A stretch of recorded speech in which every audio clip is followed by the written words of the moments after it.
Uranus is kind of like the mad scientist of the planetary family. It rules over the element of electricity and is the instigator of sudden change, disruption, rebellion, liberation, breaking free, as well as genius, foresight, science and technology, and outer space. Uranus was the god of the heavens, which of course is where outer space is, and naturally it rules over astrology. The stars are situated in outer space, and wouldn't be much astrology if it weren't for the stars. And in this sense of it being associated with the sky and heavens, as well as suddenness and surprises, you could say Uranus brings things from out of the blue. The blue being, of course, the sky. So what happens when the innovative and exciting and surprising planet of Uranus enters into the stable and placid sign of Taurus? Well, Taurus, along with Cancer and Capricorn, are concerned with security and stability. With Taurus, it's the security which allows for the physical pleasure and indulgence in senses, leisure and enjoyment, the enjoyment of physicality itself and embodiment, whether it's food or comfort or sex. Until we have that kind of security, and especially the material security, we can't really relax and just enjoy things. So Taurus rules all things that might be associated or add to or enable that feeling and experience of security and stability. The elements that make up this stability are, of course, first and foremost, you might say food. It is the most essential building block of a person. If you don't have that, none of the other comforts are really going to be of much value. Following food are natural resources, the raw elements that we might use to build a house or a car or any of the things that build up our world. Of course, in our modern times, these things are directly associated with money and currency. Additionally to food and money and raw material resources, Taurus rules over the natural world, especially farms and farmlands, gardens, anywhere where food is produced or where there is that natural abundance of the material world, especially things that flower and blossom, and all of the beauty of the natural world. The physical part of the body that Taurus rules is the neck. We eat food and it goes through the throat into the belly. So the neck and the voice are both associated with Taurus. Taurus is a fixed earth sign, and like all fixed signs, it is stubborn, unyielding, and kind of likes to say put. When you add in the earth element, that really underlines this sense of often immovable physicality. Bulls, as well as livestock in general, were some of the first tokens of wealth and were traded as such. Gold bars are known as bullion, and Wall Street, the nerve center of the world's economy, is represented by a bull statue. Now, last time Uranus was in Taurus was the depths of the Great Depression and the affluent Weimar years of Germany. Here we see stark contrasts of wealth and poverty. And so it's no surprise that during Uranus's passage through Taurus in the 1930s was when the game Monopoly was invented. It's also the period when we ended the gold standard for the dollar, and it was the beginning of social security programs by the government. This disparity began during the Uranus and Aries passage and coincided with the rise of tyranny and fascism. Things eventually climaxed and concluded while Uranus moved into the sign of Taurus. So remember, World War III in many respects has already begun, and the worst of it may be behind us, perhaps.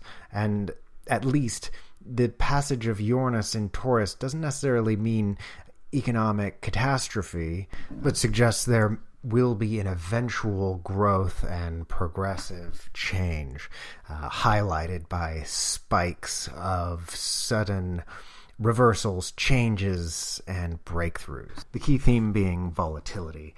There's a kind of negative connotation to the term volatility. Really, it just means rapid fluctuations, very much a Uranian theme. So we could see people, or even groups of people, going from rags to riches or riches to rags. I can't help but imagine that we might see some technocrats in Silicon Valley fall from their positions of power and experience bankruptcy and disgrace. During this time, we may see the end of the fiat dollar, a return of the gold standard, which, again, ended during Uranus's last passage through Taurus. Cryptocurrencies will continue to flourish, perhaps even becoming mainstream or even replacing paper currencies altogether. Of course, people have been talking about a global currency for some time, and perhaps this currency will take the form of an internet-based cryptocurrency. I would imagine, especially with Uranus here, that there would be quite a strong backlash to an attempt to put in a global currency. We may even see the rise of currency wars piggybacking on the already ongoing cultural and informational warfare that is being waged across the globe. Taurus rules commodities, so we're likely also to see radical change of value in those commodities. Food belongs to the signs of Taurus, Cancer, and Virgo. With Taurus, it's about food production, and in this time of Uranus and Taurus, we might see new ways of growing food, food safety, food inventions, as well as food fights. That is, fights over how food is produced, distributed, and what we consider as food, and what we would consider to be appropriate to include in food. That is, GMOs, pesticides, things of this nature. Food safety and related technology may come about. It was during Uranus's passage in the 1850s that Louis Pasteur developed the pasteurization process, which made food safer. Fast food and processed foods, as we know them today, came about during the decades between the 30s and the 60s, but the seeds were planted during Uranus and Taurus in the 1940s. It marked the opening of the first McDonald's, and now as we have Uranus returns, we're seeing fewer and fewer McDonald's franchises opening up and many of them closing down. Their workforce will soon be completely replaced with automation and robots, a subject we'll be getting to shortly. During the last phase of Uranus and Taurus in the 1940s, the majority of Americans, at least, lived on farmlands and grew their own food. Now this is inverted, and the majority of people live in the cities and rely on infrastructure to deliver them food. As I said, Taurus rules farmlands and food production, so in this time we'll see some revolutionary inventions and methods of growing food. Farm bots and urban farms are already under development, and we will see these technologies being deployed and adopted more and more in the coming years. 3D printed food will emerge. 3D printing was created in the 80s, but in the years ahead it'll become much more popular and useful. And one of the offshoots of 3D printing will be 3D printed food. With this 3D printing technology will come new applications, so people can skip using the advanced CAD software needed, and these new applications will allow them to create virtually as if they were molding clay. Other 3D printable items will be human skin and organs, as well as prosthetic limbs specially designed for a person's structure. Ventilated and form-fitted scoliosis braces, for example, as well as perfectly fitted hearing aids, sunglasses, shoes, bicycles, cars. Really, the sky is the limit.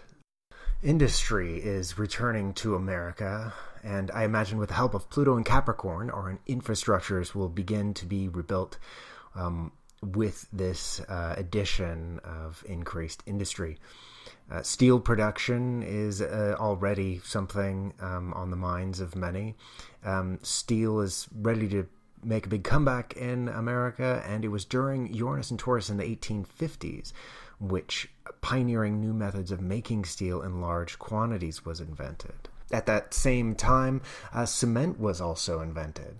And so in this new phase of Uranus and Taurus, we may see new methods of developing materials, as well as smart materials, such as smart cement, glass-like transparent metals, and even just recently, the first smart asphalt road was paved. More of that is coming in the years ahead. This smart asphalt calculates traffic counts, monitors weather services, and finds incident management improvements. It lasts longer, it's skid resistant, reduces sound, cost, maintenance. So you'll see a lot of these kinds of things, actual materials themselves being enhanced or more advanced than what we had been used previously. So I have a separate video on Taurus and biotechnology in order to keep the length of this one shorter. It'll be at the end of this, so go check it out. But briefly, Uranus and Taurus is an omen of new biotech developments that are likely to come into the mainstream use and awareness. Some of these developments include genetic modification, chimeras and hybrids, as well as personalized gene therapy, such as changing the color of your eyes, for example, or healing genetic diseases. Some say age itself is a genetic disease, and we will likely see major developments in longevity technology. Perhaps already some of the first immortals are walking among us. Voice technology is another theme here. The neck and throat is ruled by Taurus, and it was during Uranus's passage through Taurus in the 1850s where we developed the first fax machine and the telegraph, as well as early telephone prototypes. Although Alexander Graham Bell didn't patent the telephone until much later, the tech itself was sort of seeded in that time. Voice-activated technologies already exist, text-to-speech and voice-operated devices like Siri, for example. But new and more widespread variations on these things are on their way, and this transit is likely to reveal them. One of those types of technologies are perfectly, or at least highly accurate, language translators, a device that you can just speak into in your native tongue and it will translate your speech into another language. Taurus rules sensuality, physicality, and sexuality, and already sex bots and virtual reality porn are rolling out and will likely gain popularity and use in the years ahead, as well as fierce opposition to these things. Uranus, of course, will provoke some strong reactions to these kinds of things.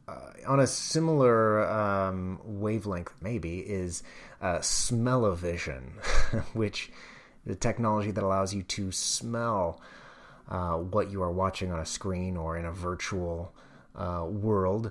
Originally theorized by John Waters, the provocative filmmaker, this technology of smell-o-vision is now finally being released to the world thanks to the creators of the TV show South Park. They're developing a video game that will come with this smell-o-vision included. All of these technologies are a part of augmented reality, a kind of technology that allows you to personalize your individual experience. It's not quite virtual reality. It's sort of a mix between the virtual and the actual.